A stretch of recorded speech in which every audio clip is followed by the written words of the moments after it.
राष्ट्रीय अध्यक्ष राहुल गांधी जी पे उत्तराखंड में भी मुकदमा दायर हो चुका है। क्या लगता है कांग्रेस की मुश्किलें कम होने का नाम नहीं ले रही हैं?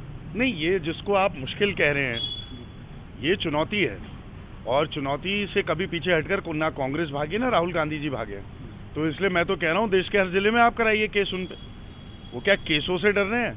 उनके जो रगों में जो खून दौड़ रहा है, जवाहरलाल नेहरू जी का खून है, जिन्होंने 11 साल अपनी जवानी के जेलों में बिताए ब्रिटिश काल में। और दादी जो इंदिरा गांधी जी थी, उन्हें भी ऐसी जेल में डाल दिया गया था 1977 के बाद। और क्या हुआ उसके बाद? आपको लग रहा है कि आप राहुल गांधी जी को परेशान कर सकते हैं, विचलित कर सकते हैं कि वो राजनीतिक क्षेत्र से हाथ खड़े करके भाग जाएं? ऐसा नहीं। आप उनकी जो ये संघर्ष है उसमें तीव्रता और ला रहे हैं ऐसी चीज़ें करके। तो मैं साधुवाद करता हूँ सारे लोगों का जो मानहानि का केस कर रहे हैं। अच्छा, बीजेपी का क्या मंशा देख रहे हैं इसमें? नहीं, बीजेपी की कोई मंशा है ही नहीं। उनके पास कोई विकास की सोच तो है नहीं देश के प्रति। बेरोजगारी महंगाई हटाने के लिए कोई सोच तो है नहीं। अपने 2-4 वो जो अडानी अंबानी उनके आका हैं, उनको खुश करने के अलावा उनकी कोई देश के प्रति कोई सोच नहीं है। तो उनकी सोच तो साफ विदित है। और जो संघर्ष राहुल गांधी जी कर रहे हैं वो भी देश के सामने विदित हो चुका है। तो क्या लगता है जो राहुल गांधी 20,000 करोड़ का हिसाब मांग रहे हैं, वो क्या बीजेपी या मोदी जी देना नहीं चाह रहे हैं? नहीं, वो कहाँ से देंगे 20,000 करोड़ का हिसाब? वो हिसाब उन्होंने दे दिया तो फिर कौन जेल के पीछे होगा सबको पता लग जाएगा अगले ही दिन। तो इसलिए हिसाब तो दे ही नहीं सकते, लेकिन इतिहास गवाह है कि हिसाब तो लिया भी जाएगा और जवाब भी ढंग से दिया जाएगा।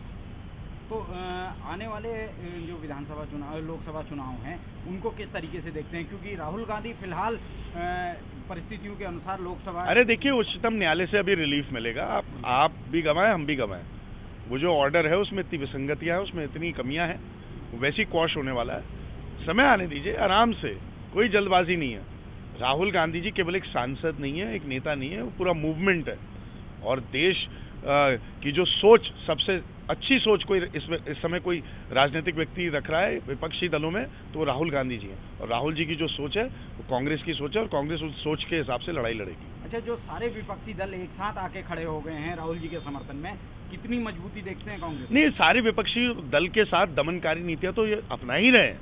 ईडी, सीबीआई, इनकम टैक्स का इस्तेमाल कहाँ कर रहे हैं?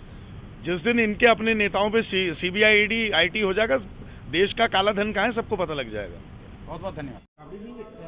जिस तरीके से राहुल गांधी पे पहले भी मानहानि का मुकदमा दर्ज हुआ, इसी तर्ज पे उत्तराखंड में भी कल राहुल गांधी जी पे मानहानि का मुकदमा दर्ज हुआ है। क्या कहना चाहेंगे? ये भारतीय जनता पार्टी का एक षड्यंत्र है जो कानून के दायरे में मानहानि की बात कहकर राहुल गांधी जी की आवाज़ को दबाना चाह रहे हैं।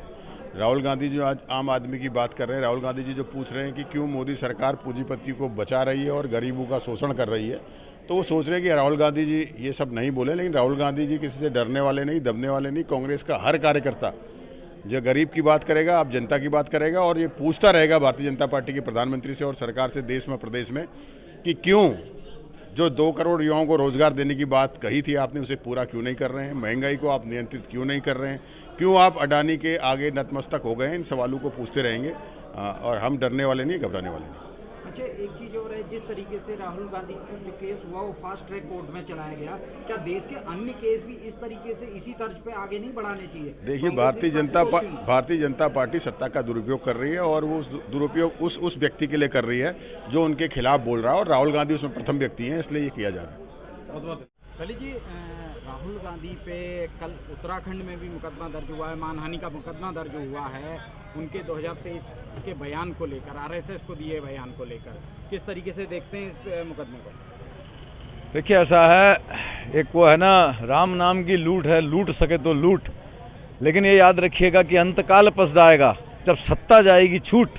आप ये देख लीजिएगा कि एक समय ऐसा आएगा, ये जो जिस तरीके से ये एक तरीके से मतलब आप समझें, इस देश के अंदर लोकतंत्र की हर कदम में, हर गांव में, हर क्षेत्र में, हर नगर में प्रशासन से लेकर सरकार से लेकर करके पीछे पड़ गए। इवन कुछ मीडिया हाउसेस, कुछ मीडिया हाउसेस जो भोंकू बन चुके हैं सरकार के, भोंकू और भोंपू दोनों बन चुके हैं सरकार करके, उन सबको इन सब बातों से कोई फर्क नहीं पड़ता। क्यों? क्योंकि वो जानते हैं कि उनकी जेबें भरती रहें, बस वो अपने मुंह सिल कर करके बैठ जाएंगे, लोकतंत्र की इस हत्या को अपनी नंगी आंखों से देखते रह रहे हैं।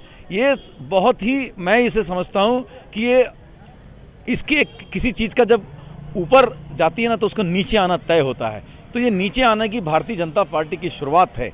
आप समझ सकते हैं कि एक व्यक्ति मानहानि, अरे मैं बोलता हूँ, मैं इस कैमरे के सामने बोल रहा हूँ, आप पूरे वीडियोस निकालिए ना, उस चौबे के वीडियोस निकालिए। भारतीय जनता पार्टी का जो एमपी था जिसने एक मोइना मित्रा को नगरवधु, क्या नगरवधु होता है आप समझ सकते हैं, कहा था, आप उसको निकालिए ना। प्रज्ञा ठाकुर का क्या क्या बोलती रहती थी, वो 4 बार की मात्र जो है 4 साल की मात्र एमपी है।